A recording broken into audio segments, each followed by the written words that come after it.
Saudações, pessoal, tudo bem por aí? Espero que sim. Vamos lá, vou pegar aqui um item do edital, vou sair um pouco da filosofia para vocês não endoidecerem, nem eu, né?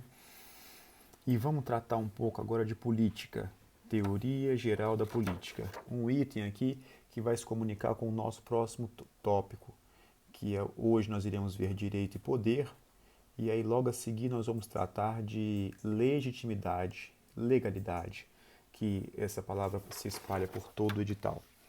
Vamos lá. Quando a gente se depara com uma palavra como essa, poder, direito, legitimidade, o que a gente faz? A gente procura um dicionário. Isso foi exatamente o que eu fiz. Para poder entender poder, eu fui ao dicionário.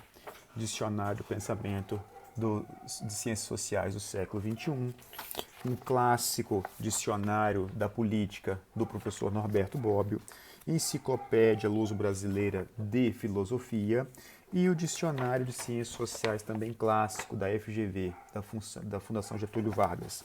Então eu fui lá nesses dicionários para poder descobrir o que significa essa palavra poder. E a notícia triste que eu trago é que cada dicionário foi para um lado diferente. Cada dicionário tem uma abordagem diferente do poder, o que revela essa nomenclatura que é multifacetada. São várias possibilidades de você enxergar o mesmo fenômeno. O que é ruim para a gente, nós vamos ter que fazer uma escolha aqui para poder seguir um caminho, trilhar um caminho. E o caminho que eu vou seguir vai ser usando dois autores que não estão no edital, mas eles estão perpassando essa palavrinha e essa nomenclatura chamada de poder. Então vamos lá tentar discorrer aqui sobre alguns aspectos importantes que vocês devem saber para fazer uma boa prova, se a prova tratar da questão ou do conceito, visões sobre o poder. Primeira coisa que a gente tem que saber é o seguinte: o poder é um dos fenômenos mais difundidos na vida social, na sociedade. A gente pode chegar à conclusão, nessas leituras que eu fiz aqui, que não existe uma relação social na qual não esteja presente, minimamente, em alguma forma, a influência de um indivíduo ou de um grupo de indivíduos sobre o comportamento de outro indivíduo ou de outro grupo de indivíduos. Nessa vertente, assim, nesse contexto, o conceito de poder ele foi empregado para interpretar diversos aspectos da sociedade. Pequenos grupos, pequenas administrações, família, relação entre as classes sociais, relação do Estado com a sociedade. O poder é uma palavra que é empregada em vários contextos. Num significado assim genérico de poder, a gente pode dizer que o poder ele significa a capacidade de produzir ou de contribuir para a consecução de algum resultado. Em outra parte, você pode mencionar o poder como uma capacidade de produzir determinada ocorrência. Ou dizer que o poder ele é fazer com que aconteça alguma coisa que faça diferença do mundo. São possibilidades conceituais para tratar do poder. Todas essas possibilidades eu tirei aqui dos nossos dicionários. Então, em razão disso, nós temos vários termos que estão assim no mesmo espaço, no mesmo campo semântico da palavra poder. Uma palavra que está no mesmo espaço, no mesmo campo semântico de poder é a palavra autoridade. A autoridade ela pode ser conceituada como um direito reconhecido ao poder. A pessoa que tem autoridade, a gente está dizendo que essa pessoa tem um direito reconhecido ao exercício do poder. Numa visão assim, do poder visto como algo razoável, quando a gente está falando de autoridade. Ou como poder resultante da imposição de uma regra que é previamente instituída. Essa é a ideia de autoridade. Outra palavra que está no mesmo espaço é a palavra força, capacidade, dominação. E dominação é uma palavra importante porque ela é usada por uma pessoa que nós vamos tratar muito dela aqui, uma pessoa chamada Max Weber. Trataremos dele aqui no poder e trataremos dele quando formos falar de legitimidade, porque ele é o autor da legitimidade. Então, voltando aqui, além das palavras força, capacidade, autoridade, dominação é a palavra que o Weber usa para ele vai dizer o seguinte: a dominação é um caso especial de poder. É uma forma especial de você enxergar o poder. Nós vamos falar sobre isso de novo na próxima aula, que vai tratar de legitimidade. Uma outra palavra no mesmo espaço, no mesmo campo semântico, é a palavra influência. Quando a gente fala, por exemplo, dos influenciadores digitais, a gente está falando de pessoas que são capazes de modificar o comportamento de milhões de outras pessoas. Eles têm um poder ou eles têm uma influência? Bom, eu não sei a resposta para essa pergunta, mas certamente eles têm um arsenal de pessoas adultas dentro de casa que não gostam muito deles. Por quê? Porque a internet, essas redes sociais, elas apressaram um processo que o Durkheim chama de socialização secundária. O Durkheim diz assim, ó, a gente nasce num contexto determinado. Normalmente, nós nascemos dentro de uma família. A família vai passar para a gente ou vai exercer sobre nós uma coisa que o Durkheim chama de socialização primária. Nós vamos entender os valores, os valores religiosos, como se sentar à mesa, como se comportar na vida da sociedade. Isso tudo passado por essas pessoas que são responsáveis por essas crianças. Num segundo momento, a gente passa por uma espécie de socialização diferente, que é a socialização secundária.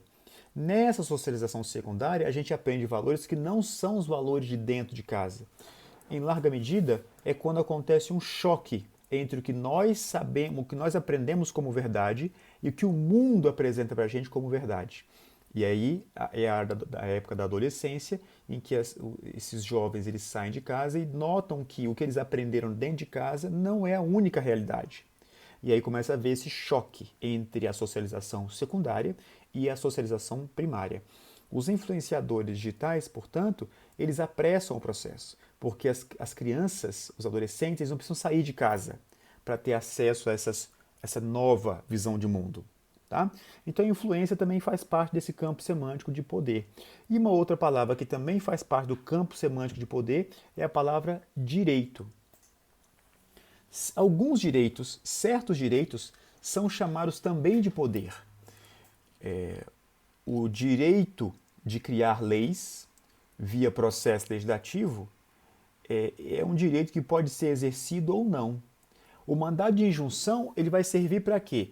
Para quando o Estado não quiser exercer esse direito, mas a Constituição disser que ele tem que fazer isso, o mandado de injunção é a via, ou a DI por omissão, são as vias adequadas para poder forçar o Estado a exercer, a gerar a consecução desse poder. Tá bom? Então, sempre que o órgão não lançar mão desse poder que ele tem, o judiciário lança mão do poder que ele tem para obrigar o Estado a fazer isso. Bem, apesar desse emprego, dessas múltiplas possibilidades de você empregar a palavra poder para interpretar diversos aspectos da vida social, o campo, o lugar em que o poder ganha um papel crucial, central, fundamental, é o campo da política. Ou seja, nós tratamos do poder como um fenômeno político. E não à toa, a palavra poder está aqui no nosso edital, dentro da letra E, Teoria Geral da Política. Então, vamos tratar do poder, um lugar onde ele aparece de forma assim, mais evidente, onde ele foi muito mais estudado. Vamos lá. Em primeiro lugar, a ciência política ela exclui do campo de pesquisa dela o poder que uma pessoa exerce sobre si mesma, sobre si própria. Por quê? O poder visto pela ciência política é uma relação social, é um conceito que tem incidência numa relação social. Em segundo lugar, uma pergunta que é feita pela própria ciência política é a seguinte: quem possui o poder? Ou eles podem também perguntar: o que possui o poder? Tem algumas teorias que descrevem o poder como uma capacidade de agentes individuais ou agentes coletivos. O Hobbes ele vai dizer que o poder do homem consiste nos meios para alcançar alguma aparente vantagem futura. Aqui você sabe de onde sai o poder. O Weber também ele explica para a gente como é que o poder aparece ou de quem o poder vem. Por exemplo, eu vou ler aqui para vocês. Não, eu não separei a página, esse eu vou pular. ele vai dizer o seguinte: o poder seria a probabilidade que um ator, uma pessoa pré-determinada, que ele vai chamar de ator social, numa relação social, ele está em posição de levar a efeito a sua própria vontade. Isso de forma independente da base em que essa probabilidade se assenta. Então aqui, nessas duas conceituações, tanto do Hobbes como do Weber, você identifica quem é que possui o poder. Mas também tem autores que consideram o poder como uma propriedade impessoal. O Parsons, por exemplo, se você ler os manuais que eu mandei para vocês, vocês irão ver que o Parsons, ele conceitua o poder como uma capacidade que sistemas sociais têm de realizar objetivos que são coletivamente vinculantes. Há uma relação entre poder e direito. O direito é o troféu da política. O embate político em que você se reúne em sociedade para deliberar, decidir sobre o que é melhor para a sociedade, o debate vencedor ele se torna direito. Ele se torna uma regra com efeito vinculante. Então, o Parsons diz que o poder é a capacidade que sistemas sociais têm de realizar objetivos coletivamente vinculantes. Vou ler para vocês aqui um trecho do dicionário de política do professor Norberto Bobbio. E aí eu vou ler o que diz Talcott Parsons. Diz assim, ó, poder político como a capacidade geral de assegurar o cumprimento das obrigações pertinentes dentro de um sistema de organização coletiva em que as obrigações são legitimadas pela sua coessencialidade aos fins coletivos e, portanto, podem ser impostas com sanções negativas qualquer que seja o agente social que as aplicar. É a ideia de um sistema. Falando em sistema, o Luhmann também tem uma conceituação de poder que está nessa mesma caixinha, que é uma capacidade que tem o sistema social de reduzir a complexidade. O Luhmann está no nosso edital. Outra possibilidade conceitual é de um sujeito chamado Michel Foucault, que nós vamos tratar dele aqui. O Foucault vai dizer o seguinte: o poder é uma capacidade que os mecanismos sociais têm de disciplinar indivíduos, de modelar o discurso desses indivíduos, os desejos dos indivíduos e, em última análise, a sua própria subjetividade. Mas o que eu quero chamar a atenção é que nós temos, quando a ciência política pergunta quem ou o que exerce o poder, nós temos uma escola que diz respeito a uma delimitação específica de um indivíduo ou de um grupo de pessoas que tem o poder, e você tem uma concepção, que são essas que eu li aqui agora, que são concepções assim estruturalistas. É uma estrutura de poder que faz com que as coisas aconteçam. Outra vertente, outra característica relevante para tratar de poder é que o poder ele representa uma probabilidade. A relação de poder indica chances de obediência. O inferior ele pode opor resistência, e se a resistência for eficaz, o superior não vai alcançar a sua finalidade.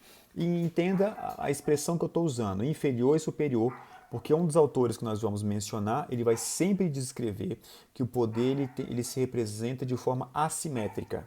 Tá? Então, o poder ele é uma probabilidade.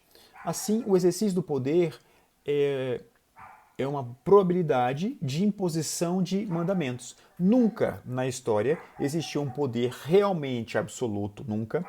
Um poder que impôs a sua vontade e fez cumprir as suas ordens de modo absoluto. Isso nunca existiu.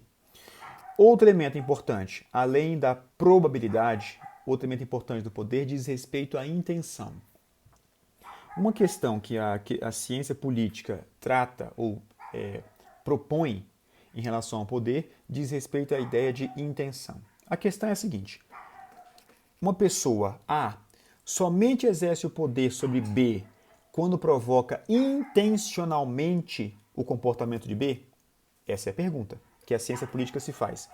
Alguns autores excluem a intenção.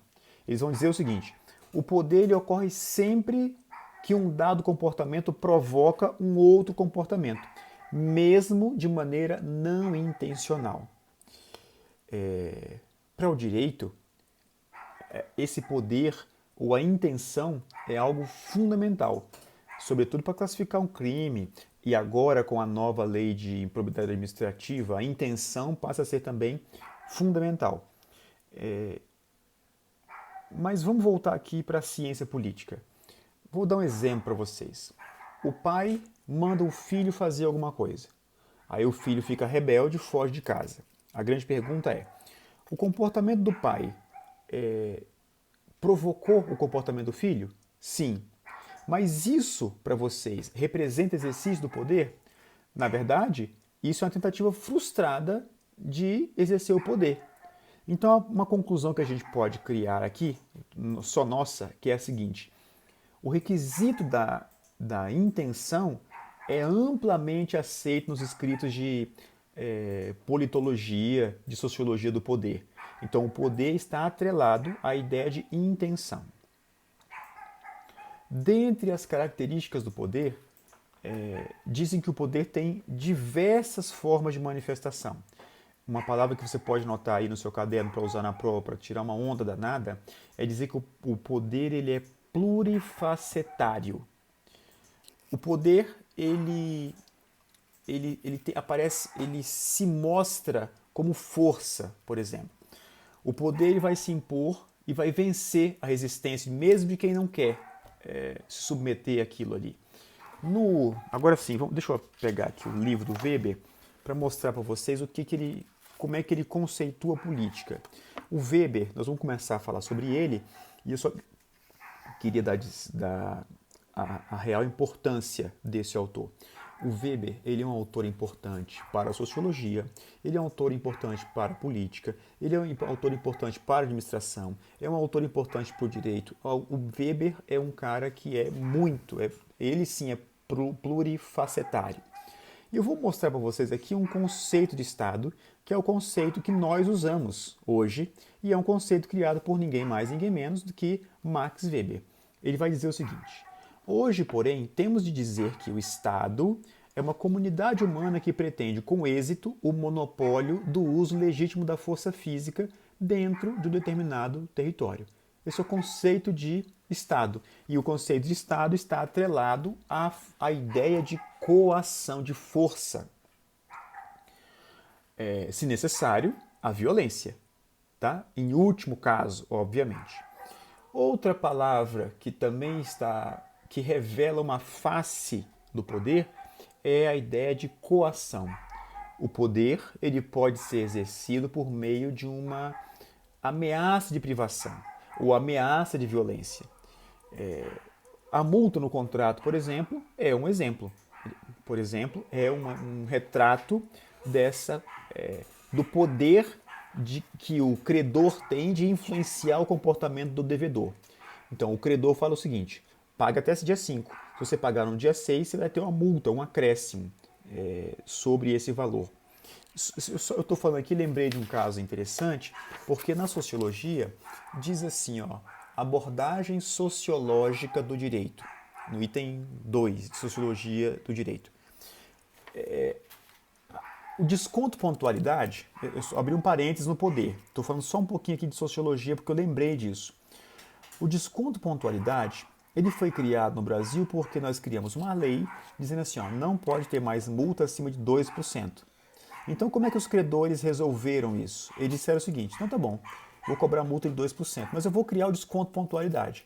Basicamente, você não consegue enxergar que o desconto pontualidade é uma multa travestida? É uma multa escondida? É. Mas o STJ disse que tudo bem, então tá tudo bem, não vamos discutir isso. Mas sociologicamente isso é interessante, por quê? Nós temos um conceito na sociologia chamado contrafaticidade.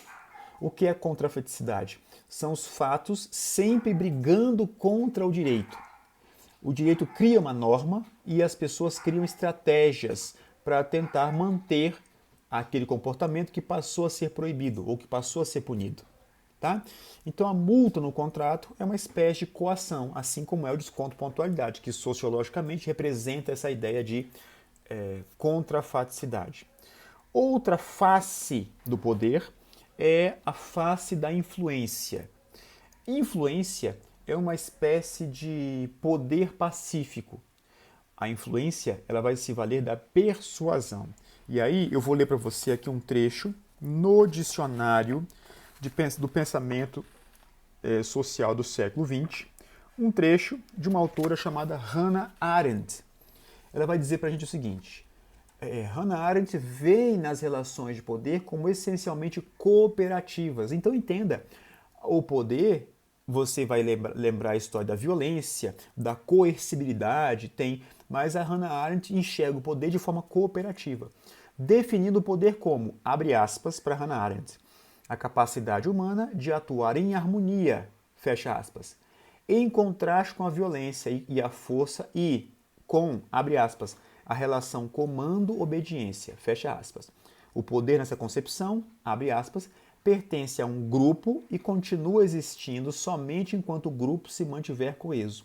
Então entenda que poder não significa, não se retrata necessariamente na ideia de coercibilidade, de poder, de violência. A Hannah Arendt está dizendo o seguinte: essa espécie, essa visão de poder, ela vai contrastar exatamente com a violência, com a força, com essa relação de comando-obediência. Tá? Nós vamos voltar a esse tema quando a gente for falar do Habermas, que é um autor importantíssimo para o TJ de Minas Gerais. Vamos lá.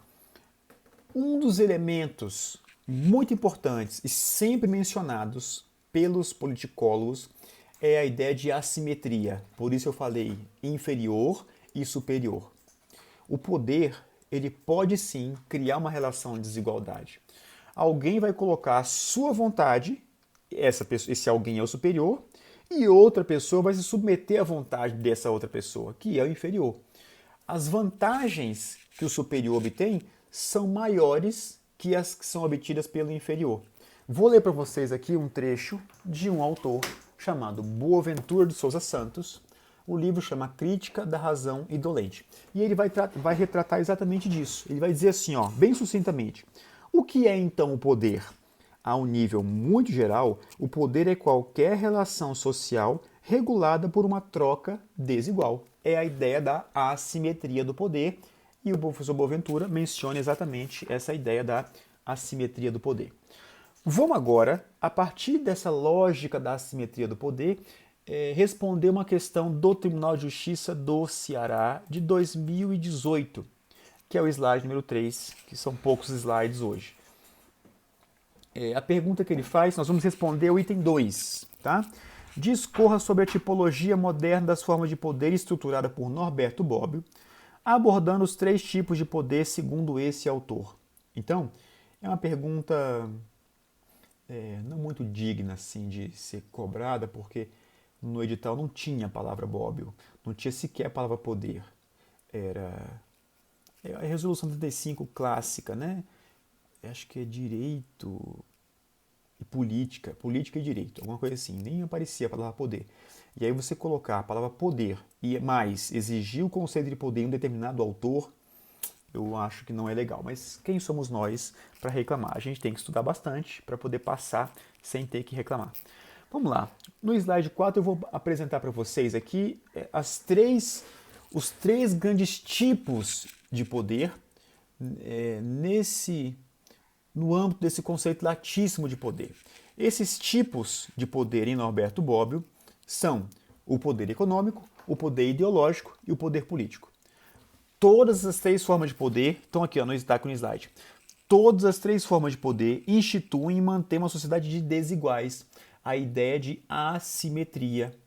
Uma sociedade vai ser dividida a partir do poder entre ricos e pobres, com base no poder econômico, está no slide, entre sapientes e ignorantes, com base no poder ideológico, e entre fortes e fracos, com base no poder político. Genericamente, portanto, em Norberto Bobbio, a sociedade ela passa a ser dividida entre superiores e inferiores. É assim que a gente começa a responder essa questão. Vamos então tratar de cada um desses poderes aqui. Poder econômico. É uma coisa intuitiva, você sabe falar sobre ele, mas a gente vai tratar do poder econômico na ótica do Bobbio, na ótica bobbiana. O que o professor Norberto Bobbio vai dizer? Ele vai dizer o seguinte: o poder econômico ele é exercido por alguém que detém os meios de produção. Essa ideia de meios de produção é bem marxista, essa expressão, meio de produção. O poder econômico vai ser exercido por alguém que detém conhecimentos tecnológicos. Hoje em dia, se você cria um aplicativo, você ganha muito dinheiro e você ganha o poder econômico. O poder econômico, ele vai fazer o quê? O que ele vai possibilitar? Ele vai possibilitar a compra da força de trabalho das pessoas que não têm o mesmo poder que você. Assim, o poder econômico ele vai possibilitar a influência de decisões sobre, por exemplo, a política econômica do país, a depender do lugar que você está, a depender do poder econômico que você tenha. Então, esse poder econômico, se você tiver o poder econômico, você pode influenciar a política pública econômica que vigora em todo o país. Só lembrando que essa influência ela não pode ser financiando campanha mais, porque o Supremo impediu o financiamento de campanhas eleitorais por empresas, né, por pessoas jurídicas. O que o Supremo quer fazer? Ele quer impedir, vedar a captura do poder econômico, do poder político pelo poder econômico. Ele quer impedir, na verdade, uma palavra interessante, a plutocratização do processo político. Vamos lá. Ainda sobre o poder econômico, o que a gente tem que mencionar aqui? Em geral, qualquer pessoa que obtenha essa abundância de bens, ela vai ser capaz de condicionar o comportamento de outras pessoas. E daí a ideia de poder. O poder ele vai servir para induzir aqueles que não têm o poder econômico a adotar determinado comportamento.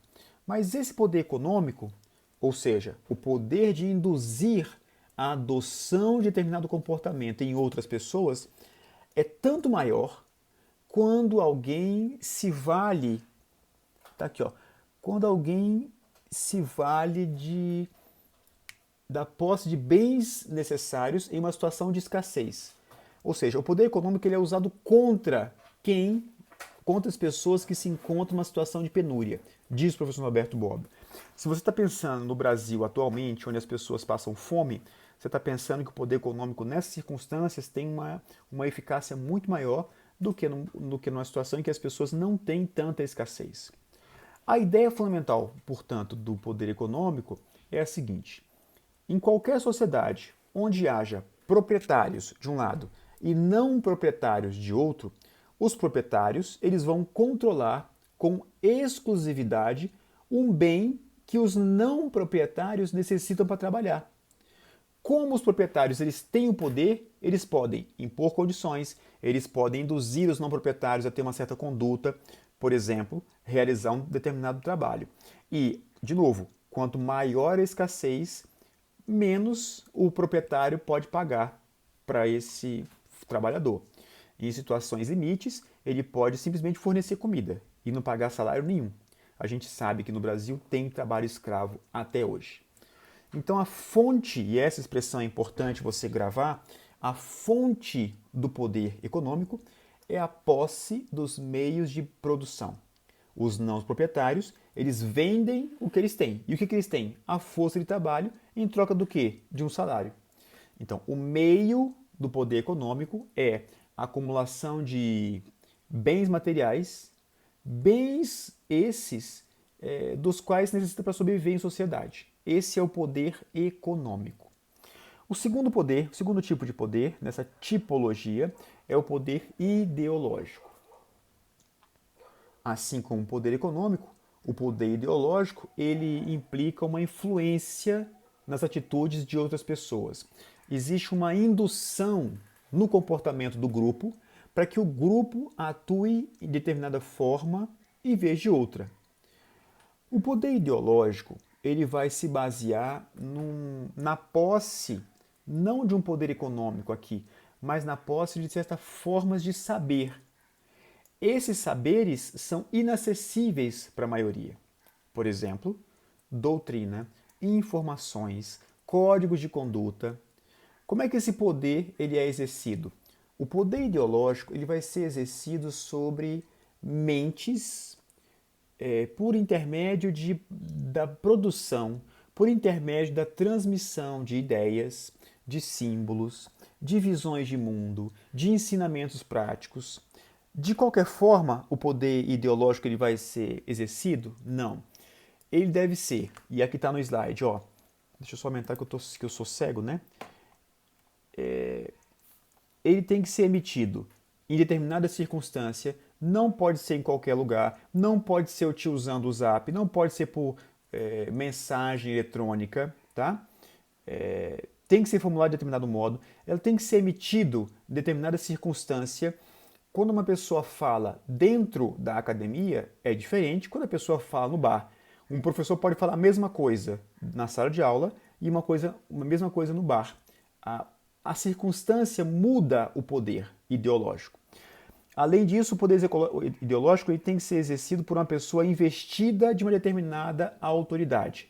Não é uma pessoa leiga pode falar a mesma coisa que um professor fala, que um cientista fala, que um pesquisador fala. A palavra do pesquisador vai ter uma influência muito maior, muito embora o conteúdo seja o mesmo. Então, o poder ideológico não é exercido de qualquer forma. E esse poder, essas informações, elas têm que ser difundidas por intermédio de determinados procedimentos. Você pode publicar um artigo em qualquer revista? Pode. Mas toda revista tem o mesmo poder? Não. Tem umas qualificações de revistas que ganham uma fidedignidade maior. Então, desse tipo de condicionamento em cada grupo organizado, nasce uma importância social daquelas pessoas que sabem, que é o que o professor Norberto Bobbio chama de sapientes. Vamos lá. Em sociedades que o professor Bobbio chama de arcaicas, mas nós vamos falar chamar de sociedade simples, os sacerdotes, tá aqui, ó, os sacerdotes, eles têm esse poder ideológico. Agora, em sociedades que o professor Norberto Bobbio chama de evoluídas, mas nós não vamos usar essa nomenclatura, nós vamos usar a nomenclatura sociedades secularizadas, e o próprio professor Norberto Bobbio ele vai usar essa expressão, sociedade secularizada. Nós temos as pessoas que exercem poder ideológico, que são literatos, cientistas, técnicos, os chamados intelectuais, os cientistas. E é por isso que, quando há uma ditadura, uma situação de exceção, as primeiras coisas que são queimadas são o quê? São os livros. As primeiras coisas que são presas são os professores. É assim.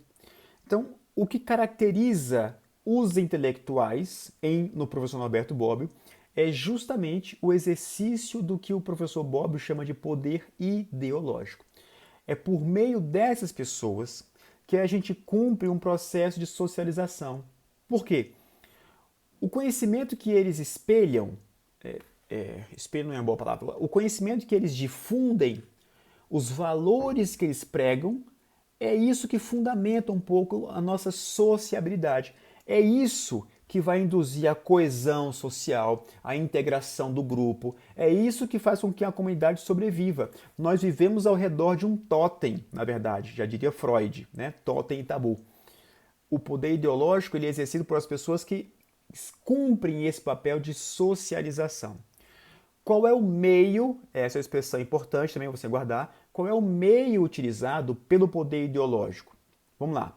O meio utilizado pelo poder econômico é o quê? A acumulação de bens materiais. O principal meio do poder ideológico é o quê? É a palavra. A expressão de ideias por intermédio da palavra.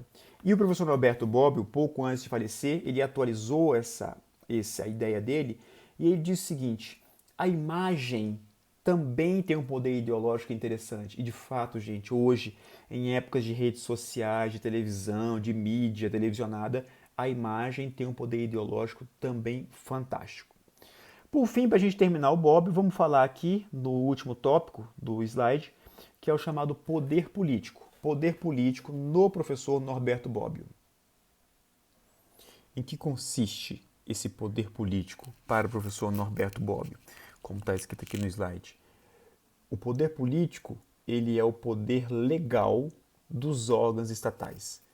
Esse poder político ele passa a ser identificado como uma capacidade de tomar decisões sobre questões públicas, Se você pensar numa eleição, por exemplo, que é o que nós vamos viver esse ano, nós temos pessoas que se habilitam e dizem o rumo que o país tem que subir, o rumo que o Estado tem que seguir, o rumo que o município tem que seguir é esse, né?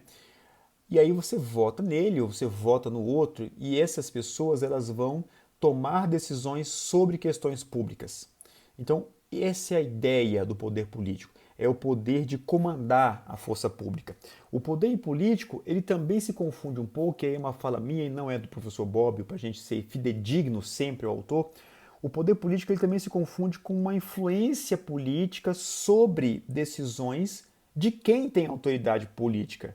O lobby, por exemplo, a força da opinião pública. Eu tenho certeza que a opinião pública ela também tem um aspecto de poder político imenso, muito forte. Hoje nós temos a ideia do cancelamento. Quando a pessoa é cancelada nas redes sociais é porque ela cometeu algum erro muito forte e ela tem que aprender a mudar o comportamento dela. Quando, por exemplo, o direito eleitoral trata da capacidade eleitoral ativa, ele trata exatamente disso. É um reconhecimento legal da nossa qualidade de eleitor. O direito dá para a gente o exercício do sufrágio. Eu acho que esses contextos também revelam o poder político lato sensu. Tá? Fechando parênteses, vamos voltar ao Bobbio e tentar ser fidedigno ao que ele diz nos textos quando ele trata dessa tipologia das formas de poder. Aqui, o Bobbio, diferentemente do poder ideológico e do poder econômico, quando o professor Bobbio chama ou trata do poder político, ele dá muita ênfase ao meio utilizado. Ele diz, o meio utilizado pelas diferentes formas de poder para obter os efeitos desejados é o critério mais adequado. Para distinguir o poder político das outras formas de poder, para delimitar o campo da política das ações correspondentes, ele vai dizer o seguinte: nas relações interindividuais, apesar do estado de subordinação daqueles que foram expropriados, né, dos meios de produção, quando você fala do poder econômico, apesar da adesão passiva aos valores transmitidos pelas mensagens emitidas pela classe dominante, quando a gente está falando do poder ideológico, apesar disso, só a utilização da força física, letra A, impede a subordinação e letra B, controla qualquer forma de desobediência. O poder político, portanto, ele é diferente em relação aos poderes anteriores. Por isso, aqui o meio é fundamental. Só para relembrar, o meio do poder econômico é a acumulação de bens materiais. O meio do poder ideológico é a palavra, a expressão das ideias por meio da palavra e, atualmente, a ideia da imagem.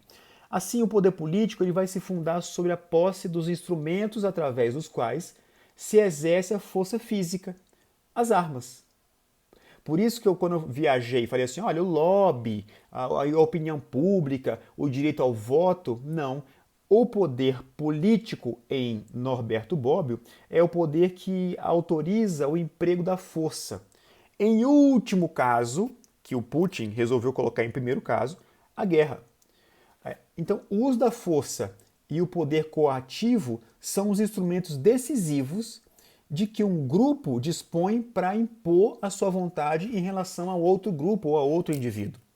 Portanto, o poder político é sempre, em última instância, a posse de armas, e a força é o meio de que se serve o poder político, embora em última instância. Como o poder político se caracteriza como o poder político ele se caracteriza pelo uso da força, então ele vai constituir o poder supremo ou o poder soberano. E o Bobbio ele vai dizer para a gente que esse poder político ele é exercido sobre os corpos e jamais o poder político ele é separado do poder militar. A posse do poder político distingue a classe dominante em qualquer sociedade organizada. Essa é a ideia que o Bobbio tem sobre o chamado poder político. Então, para a gente encerrar esse capítulo que trata da pluridimensionalidade do poder, ou seja, da descrição dos vários campos de atuação no poder, eu só queria deixar registrado aqui que não é Bobbio, não é nenhum autor mencionado no edital, e essa expressão nem aparece diretamente no edital. Mas eu queria só deixar registrado aqui como uma questão assim, de cidadania, que é a ideia do patriarcado. Patriarcado é uma dominação muito especial, muito tradicional, de tempos imemoriais, que é a dominação masculina. Ela se manifesta por meio de uma desigualdade, uma relação desigual entre os gêneros masculino e o gênero feminino. Tem um livro do Pierre Bourdieu que demonstra que as sociedades matrilineares, sociedade em que as mulheres comandavam, são sociedades assim muito pequenas, muito raras, porque o homem, a dominação masculina é o título do livro, o homem sempre dominou. É por isso que o mundo está de cabeça para baixo do jeito que está, né? Mas vamos lá, vamos voltar aqui para o nosso edital especificamente. Quanto mais forte é o poder, mais contundentes são os meios de coerção que estão à disposição do poder para serem exercidos. E quanto mais forte for o consenso me lembra a palavra legitimidade. Eu não falo de outra coisa, porque o edital não fala de outra coisa. Então, quanto mais forte for o consenso, maior o grau de legitimidade, mais provável vai ser o cumprimento da ordem. Tá? Então é por isso que o edital fala de poder e direito, ou direito e poder, a teoria jurídica e a teoria política. Notem que aqui tem um aspecto, uma pegada de realismo jurídico. Realismo jurídico ele vai exigir mais do que a validade do direito, que defende os positivistas. Ele vai exigir a eficácia do direito. O que é um direito eficaz? O professor Marcelo Neves, nesse livro aqui, ó, A Constitucionalização Simbólica, ele explica pra gente o que é um direito eficaz. Ele vai dizer sobre a eficácia e a concretização normativa do texto legal. É o título do capítulo aqui. Aí ele vai lembrar da eficácia no sentido jurídico-dogmático. Né? Nós temos a eficácia plena, limitada e contida lá do José Afonso da Silva, professor José Afonso da Silva, mas ele vai dizer, mas não é essa eficácia que o realismo exige. A eficácia que o realismo exige é a eficácia sociológica, o efetivo cumprimento do direito, ou, para usar o termo do edital, o direito como um poder de influência no comportamento das pessoas. Aí o professor Marcelo Neves ele vai distinguir a expressão observância e imposição. A observância significa a execução no sentido estrito. Você faz a lei e as pessoas cumprem a lei. E o fato das pessoas não cumprirem a lei não revela uma ineficácia do direito ou uma perda de poder do direito. Na verdade, é um direito imposto, é um direito executado forçadamente, que no fim das contas o direito vai prevalecer. É isso que ele quer dizer para a gente. Então, olha só. Inicialmente, deve-se distinguir entre observância e imposição, ou execução em sentido estrito das leis. A observância significa que se agiu conforme a norma legal, sem que essa conduta esteja vinculada a uma atitude sancionatória impositiva. Voluntariamente, você criou uma lei e a lei foi respeitada. Você criou uma lei dizendo, se você beber não pode dirigir, você não pode bater na esposa, você não pode matar a esposa, não pode haver violência doméstica, não pode haver desrespeito em relação às crianças, não pode ter palmada nas crianças. Então, simplesmente a lei foi criada e a lei foi observada. E uma outra forma que a lei também tem eficácia é, mesmo que as pessoas não cumpram, mas a lei é executada, no caso concreto, ainda assim tem eficácia do direito. Ou, nos termos do edital, o direito tem poder de fazer prevalecer a vontade dele. Aí o professor Marcelo Neves vai dizer, a execução ou imposição surge exatamente como reação concreta a comportamentos que contrariam os preceitos legais, destinando-se à manutenção do direito ou ao restabelecimento da ordem violada. Direito não cumprido voluntariamente, ele pode ser eficaz.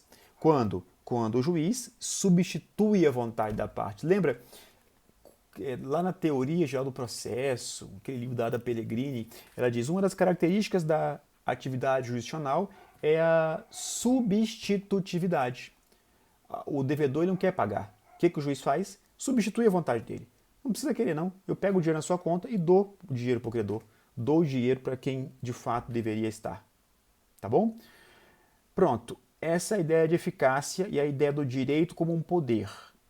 O que eu queria deixar registrado aqui, antes de mudar de assunto e mudar de autor, passar para um autor muito importante, dizer que existe um aspecto importante que é, nas sociedades modernas, o poder legítimo é aquele exercido dentro da legalidade. Por isso o edital fala de poder e direito. Nós vamos nos aprofundar sobre esse tema no nosso próximo encontro, é só para deixar vocês com vontade.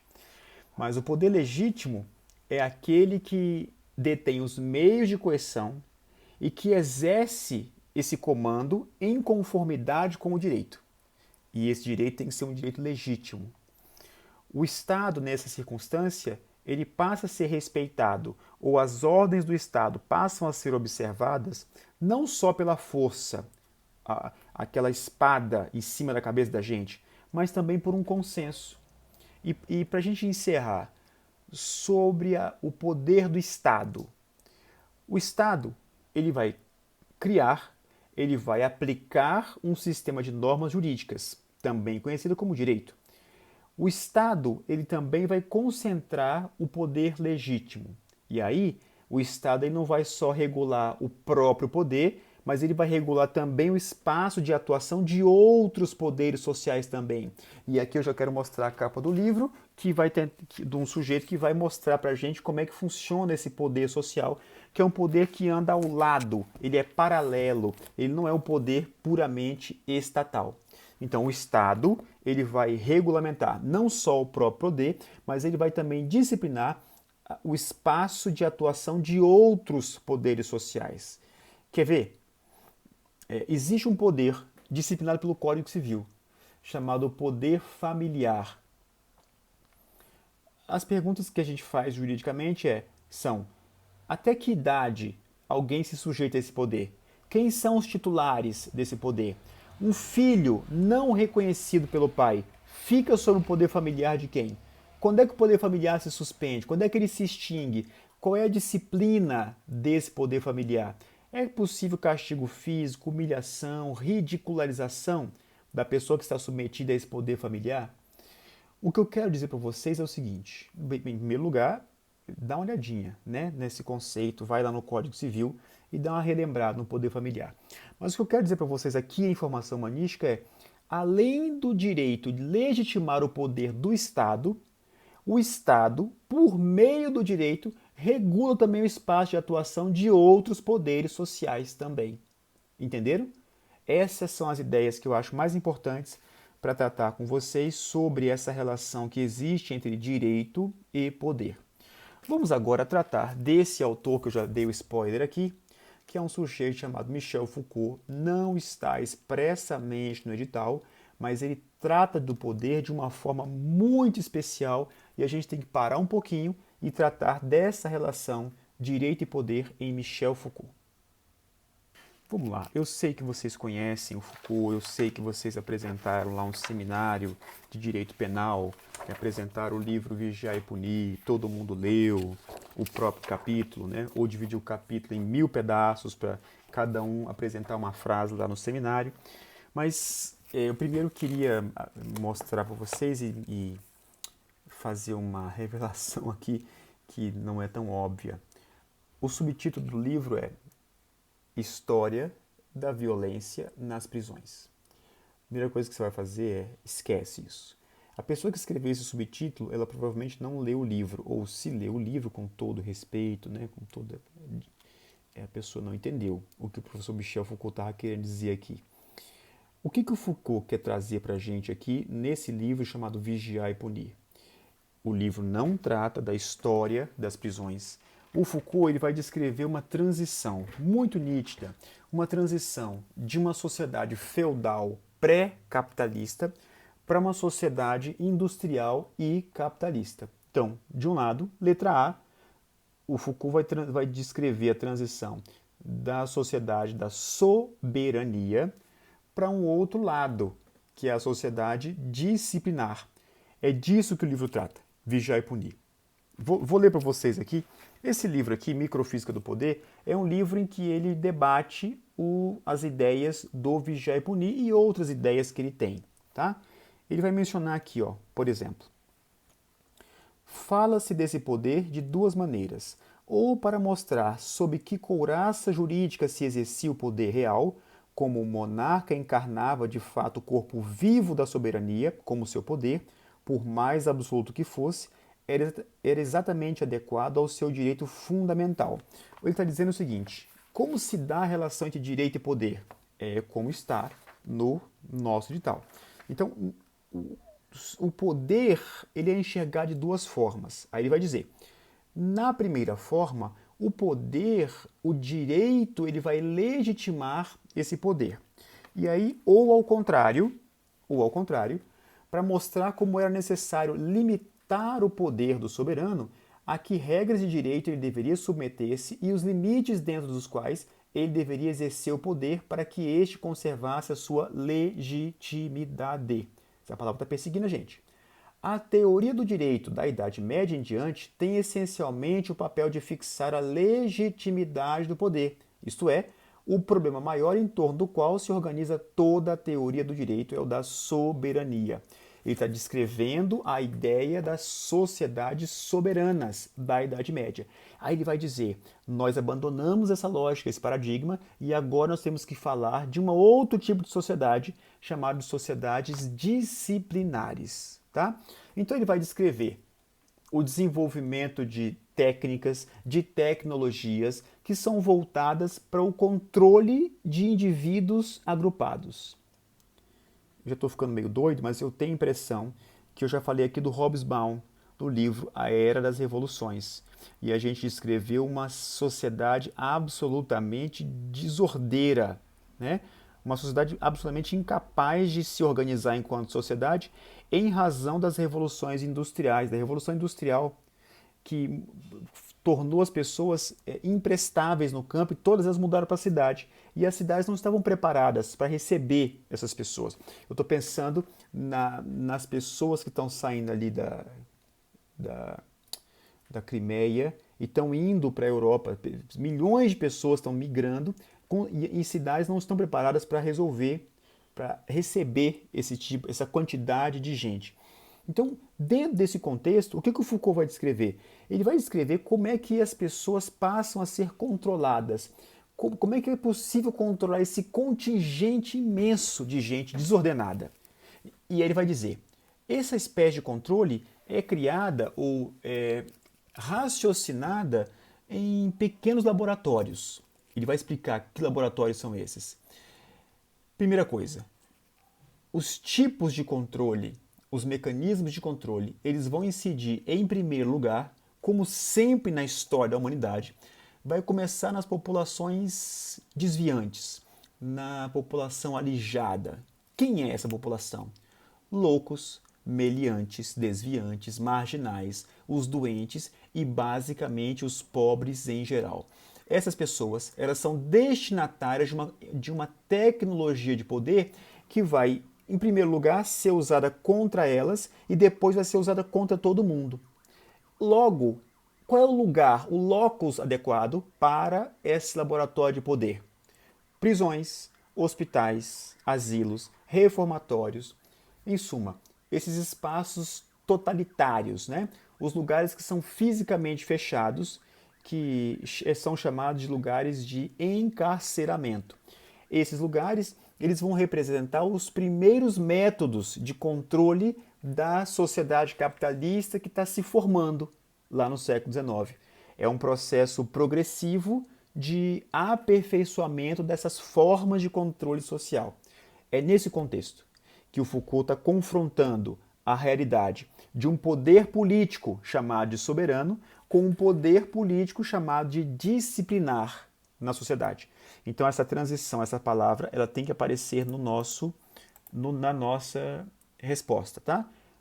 Da transição do poder político soberano para um poder político chamado de disciplinar.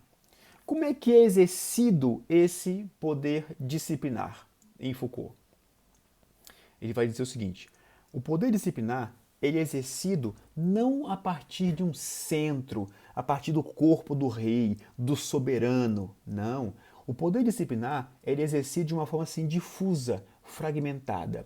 O poder disciplinar, ele é exercido, ele é operacionalizado, ele é posto em prática disperso em numerosos mecanismos de, essa expressão é o Foucault que usa, mecanismo de, abre aspas, normalização do corpo social, fecha aspas. Escreva essa expressão. Normalização do corpo social. O corpo social cria normas, e essas normas não são as normas que surgem do Estado. São mecanismos que passam a ser analisados por ele como uma microfísica do poder. Então entenda o título do livro. O título é formulado depois do Vigiar e Punir. O Vigiar e Punir, ele descreve a transição da sociedade da soberania para a sociedade da disciplina. Na sociedade da disciplina vigora esse tipo de poder aqui, que é um poder capilarizado, é um poder que é disseminado no corpo social. E esse poder, ele é disciplinado por intermédio de uma, abre aspas, normalização do corpo social. Fecha aspas. Normalização no sentido de norma, e não no sentido de ser normal, de ser comum. Normalização no sentido de norma. Normas que não se confundem com o direito, criado pelo poder soberano. Então, que espécie de poder é esse que o Foucault está descrevendo? Ele vai dizer o seguinte: eu vou descrever para vocês um poder que é exercido em prisões, nos hospitais, nas escolas, nas famílias, nas fábricas, muito importante para o modo de produção capitalista, na sociedade de uma forma geral.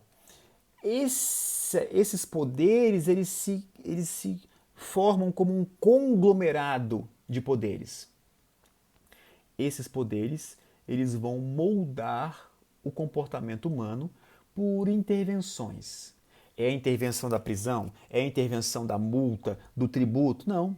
São intervenções assim pontuais, mas apesar de pontuais, muito efetivas na vida das pessoas. E aí eu quero ler para vocês aqui alguns trechos em que ele demonstra de onde surge esses poderes, essa passagem da sociedade da soberania para a sociedade da disciplina. Ele vai mencionar aqui, nesse livro, Vigiar e Punir, um dos capítulos ele chama de O Nascimento do Hospital. Então, está dizendo que esse lugar de encarceramento é um laboratório de poder. Veja só como é que ele descreve o surgimento disso. Como se faz essa reorganização do hospital? Não foi a partir de uma técnica médica que o hospital marítimo e militar foi reordenado, mas, essencialmente, a partir de uma tecnologia que pode ser chamada política, a disciplina. Então, como nós devemos nos comportar enquanto paciente dentro do hospital? O Foucault vai dizer, esses mecanismos que controlam a gente lá passam a ser mecanismos socialmente generalizados. É disso que trata o livro. A disciplina é uma técnica de exercício de poder que foi não inteiramente inventada, mas elaborada em seus princípios fundamentais durante o século XVIII, dentro do capítulo que ele trata de hospitais. Tem um outro capítulo que ele chama de A Casa dos Loucos. Está aqui, ó, título do capítulo, A Casa dos Loucos. E nesse capítulo sobre a Casa dos Loucos, ele também vai descrever que o que está em jogo aqui não é um mecanismo puramente médico ou de controle da cabeça das pessoas.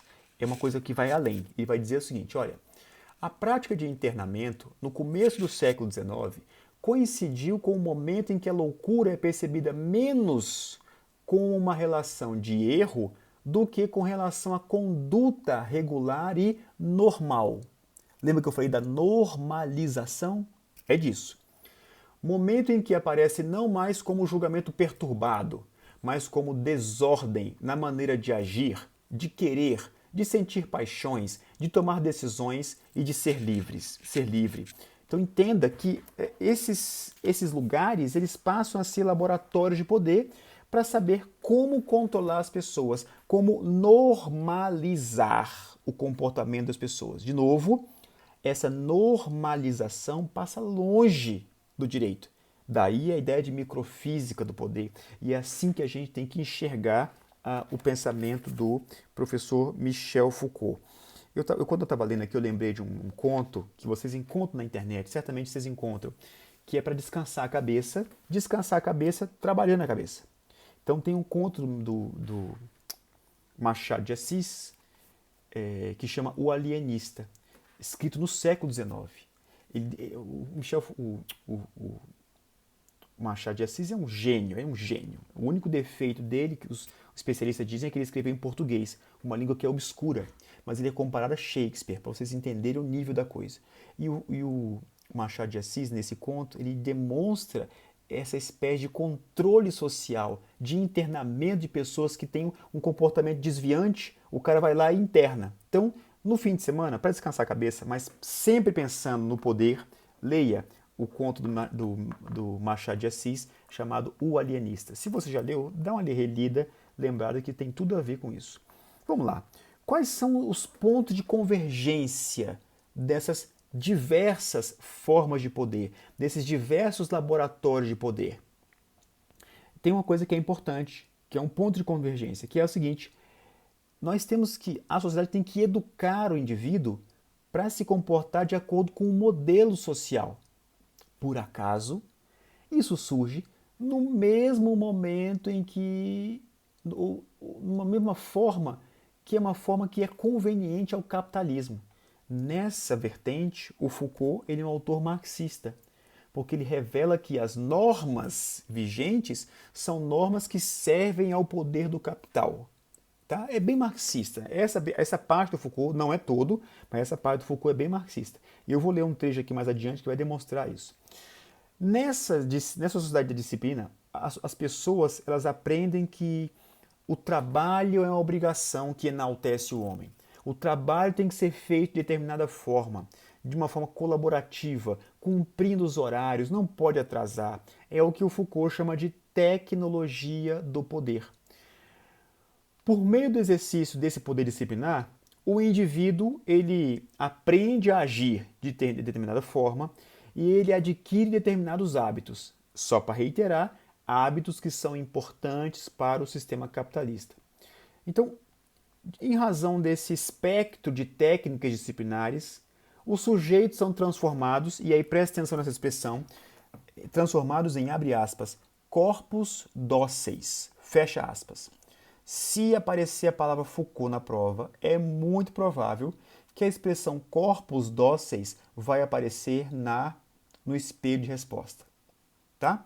E aí, o Foucault ele vai eleger um mecanismo que é criado por uma pessoa que nós já vimos aqui, e eu já tinha mencionado isso, o chamado panóptico. Ele vai colocar esse panóptico como um dispositivo universal. O panóptico, muito embora ele seja fisicamente bem delimitado, o panóptico ele vai se tornar a base do que o Foucault chama de sistema disciplinar.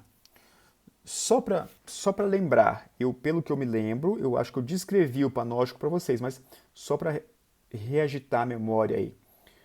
O panóptico é um instrumento, é uma operação arquitetônica particular e muito específica. Teve muita influência, muito comum no século XVIII, está aqui no slide, no século XVIII e muito comum no século XIX. O panóptico, o Foucault apresenta aqui uma planta em que a gente consegue enxergar o chamado panóptico, que é uma torre central, né? Aquela torre central, de onde você vê os presos ao redor dessa torre central. E aí os presos são controlados, são vigiados a partir dessa torre central. Está aqui uma planta do panóptico. Está aqui, ó. Você tem ao redor as celas e aqui no centro uma torre onde fica lá uma pessoa e essa pessoa ela vai ver o preso numa cela que tem grade na frente e grade atrás, ou seja, ela é transparente. Ela vai ver o preso dessa forma aqui, ó. O preço está aqui dentro e a pessoa que está no centro da torre consegue controlar todos os movimentos da pessoa. Sabe que hora que levanta, sabe que hora que deita, sabe que hora que vai ao banheiro, sabe o que faz no banheiro, o tempo que demora no banheiro. Então, o Foucault ele vai se referir a isso como o que ele vai chamar de, abre aspas, esquema panóptico, fecha aspas. Vou ler para você aqui o que é esse chamado esquema panóptico em Michel Foucault. Diz assim, ó, o esquema panóptico, sem se desfazer nem perder nenhuma de suas propriedades, é destinado a se difundir no corpo social, tem por vocação tornar-se aí uma função generalizada. Só para recuperar, o Foucault diz, as prisões, as escolas, os manicômios, os hospitais são laboratórios de poder. Cria-se mecanismos de controle lá que posteriormente são generalizados e espalhados por toda a sociedade. Basicamente, uma coisa importante para você guardar é o seguinte: nós tínhamos na sociedade da soberania o princípio da masmorra. O princípio da masmorra na sociedade disciplinar ele é invertido. A masmorra tem 3 funções: trancar, privar de luz e esconder a pessoa. O esquema panóptico ele só conserva a primeira função, né? Ele tranca, ele mantém trancado, mas ele vai suprimir as outras 2 funções. A plena luz e o olhar é melhor do que a sombra. E aí, uma expressão famosa do Foucault, abre aspas, a visibilidade é uma armadilha, fecha aspas. Se você já notou que quando você fala o destino da sua próxima viagem, o destino da sua próxima prova perto do seu telefone, o Instagram já vai mandar para você propaganda automático. Manda propaganda de voos para aquela localidade. É uma coisa assim incrível, é um milagre. O telefone celular hoje faz milagres. A visibilidade é uma armadilha, é o que diz Michel Foucault. O fim das grades, o fim das correntes, o fim das fechaduras pesadas, isso é o que revela a sociedade disciplinar. Isso é o que revela a nossa sociedade. O sistema de controle torna-se um sistema, uma instituição leve. Aquela velha, a pesada casa de segurança lá da masmorra é substituída por uma outra casa, que o Foucault chama de casa da certeza. O Foucault chama isso de uma máquina maravilhosa. Vamos ler aqui como é que ele descreve. O panóptico, vou ler assim para vocês verem o livro. O panóptico é uma máquina maravilhosa que, a partir dos desejos mais diversos, fabrica efeitos homogêneos de poder. Além de fabricar efeitos homogêneos de poder, o panóptico, ou o esquema panóptico, ele é polivalente. Por que é polivalente? Nós estamos falando da prisão, certo? O panóptico quanto prisão. O que o Foucault está dizendo é o esquema panóptico vai além da prisão. Por quê? Além de emendar o prisioneiro, o esquema panóptico vai cuidar do doente, vai guardar os loucos, vai fiscalizar os operários. Essa relação fictícia de poder vai fazer com que o louco se acalme, o condenado se comporte, o operário trabalhe, o estudante se aplique, o doente ele vai seguir a receita médica. Veja só aqui o que ele diz sobre esses efeitos múltiplos do panóptico. Diz o Foucault, o panóptico é polivalente em suas aplicações. Serve para emendar os prisioneiros, mas também para cuidar dos doentes, instruir os escolares, guardar os loucos, fiscalizar os operários, fazer trabalhar os mendigos e ociosos. É um negócio, um mecanismo. É um mecanismo eficaz, sem sombra de dúvida. Por quê? Porque ele vai assegurar o que o Foucault chama de economia do aparelho de poder. Do ponto de vista material, do ponto de vista do pessoal, do tempo, ele vai garantir a eficácia do poder. Ele tem um caráter, inclusive, preventivo. Ele tem um funcionamento contínuo. E aí o Foucault vai usar uma expressão que também é muito famosa, que você tem que saber. O esquema panóptico é, abre aspas, uma vitória perpétua decidida por antecipação. 3, 2, 1. Quais são os efeitos do panóptico? Vamos imaginar que seja uma pergunta da prova. Quais são os efeitos do panóptico, tal como descritos por Michel Foucault? Um efeito importantíssimo para entender o panoptismo em relação ao poder o efeito do panóptico é criar um estado consciente e permanente de visibilidade. Que relação que isso tem com o poder? Esse estado permanente, consciente de visibilidade, ele vai assegurar o funcionamento automático do poder. Mesmo que o poder seja exercido de forma descontínua, mesmo que você pense eventualmente que não tem ninguém na torre, você vai moldar o seu comportamento como se tivesse alguém na torre. Se você tem namorada, namorado, crush, ficante, amante, esposo, esposa, alguma coisa. E essa pessoa, ela tem o seu telefone no roteador, no mapa, ela sabe quando você sai do trabalho, ela sabe quando você chega na sua casa, se você passou em algum lugar e etc. Esse é o esquema panóptico. O Foucault, ele escreveu o livro quando não tinha celular, quando não tinha câmera de segurança em todo lugar que você vai. Então, o efeito do panóptico é assegurar o funcionamento automático do poder, mesmo que quem exerça o poder exerça de forma descontínua. Os efeitos dessa vigilância eles são permanentes, eternos. O exercício do poder em Foucault não precisa ser atual. Essa arquitetura de poder vai sustentar uma relação de poder que independe, inclusive, de quem exerce. O panoptismo, gente, ele vai se tornar um meio de instrumentalização do poder, um laboratório do poder, um meio para alcançar um fim. Que fim é esse? A persuasão, o controle das pessoas. O panóptico ele vai se tornar um princípio geral de o que o Foucault chama de uma nova anatomia política, em termos de categoria de poder. Esse lugar central que o esquema panóptico ocupa, né, ele ganha em eficácia, ele vai penetrar no comportamento das pessoas. As pessoas não vão se comportar de determinada forma por medo, não. Isso vai se naturalizando, ou em termos Foucaultianos, vai se normalizando. Por quê? Penetrou no comportamento das pessoas. O que o Foucault chama de armadilha da visibilidade, quando a gente sai da clausura, sociedade da soberania, e a gente chega na visibilidade, que é a sociedade disciplinar, e isso é uma das chaves mais importantes do sucesso do mecanismo panóptico. O exercício do poder, atenção, muita atenção, o exercício do poder se torna visível e inverificável. Visível. A torre central, ela vê tudo sem ser vista. Inverificável. A gente não sabe se a gente está sendo observado, mas é certo.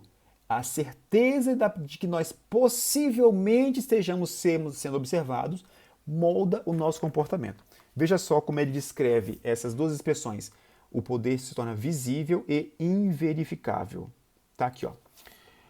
Por isso Bentham, ele lembra o autor do panóptico, por isso Bentham colocou o princípio de que o poder deveria ser visível e inverificável.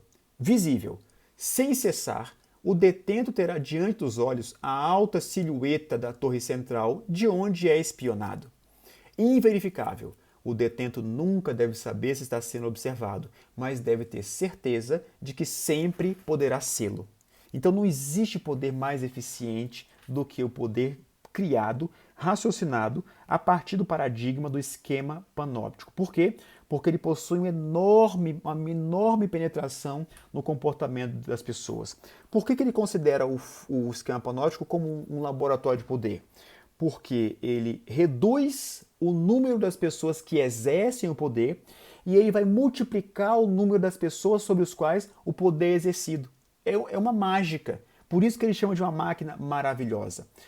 Essa anatomia política descrita por Foucault na década de 60 e 70 é como nós vivemos atualmente. É como nós vivemos hoje. Nós abandonamos a sociedade da soberania, não que o Estado tenha perdido seu poder, não.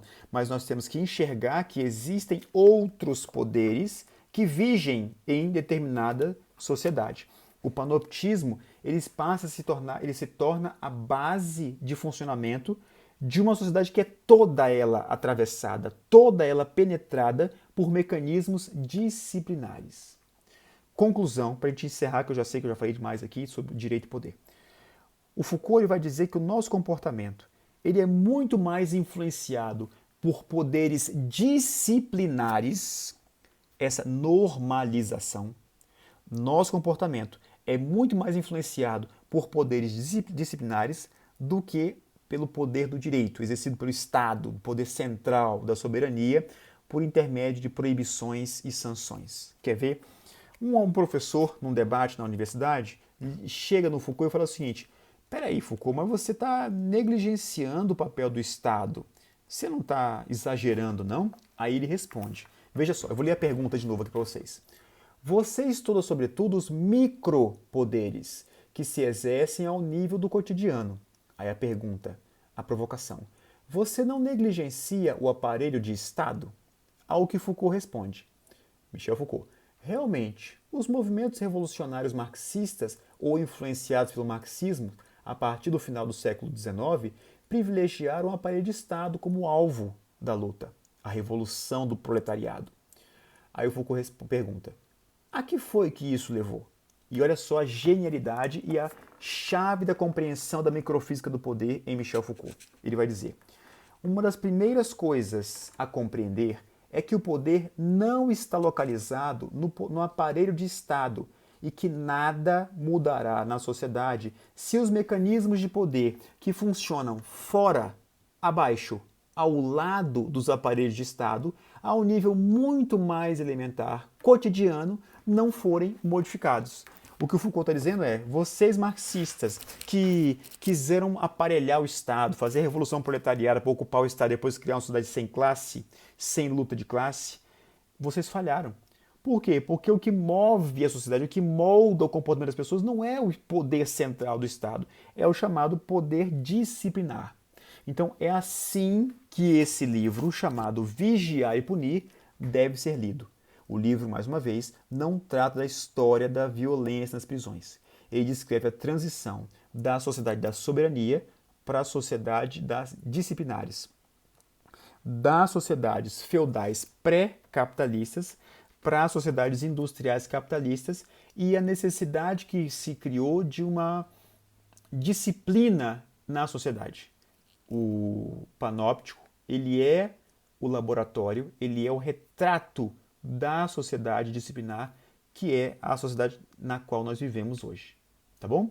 Esses são os elementos que eu achei importante para trazer para vocês nessa relação entre direito e poder. Tá bom? Aguardem um pouquinho, nós vamos voltar aqui no nosso próximo encontro, começando a falar de legitimidade. Segura um pouquinho aí, pessoal. Tchau, tchau.